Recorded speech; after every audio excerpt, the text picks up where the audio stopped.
Đây cả nhà ơi, hôm nay bắt ngủ đồng, nước ngủ khá là tốt luôn cả nhà.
ơi. Kon.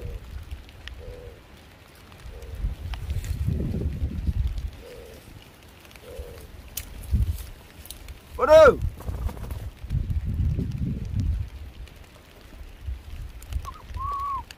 Được wow, mưa gió quá cả nhà ơi.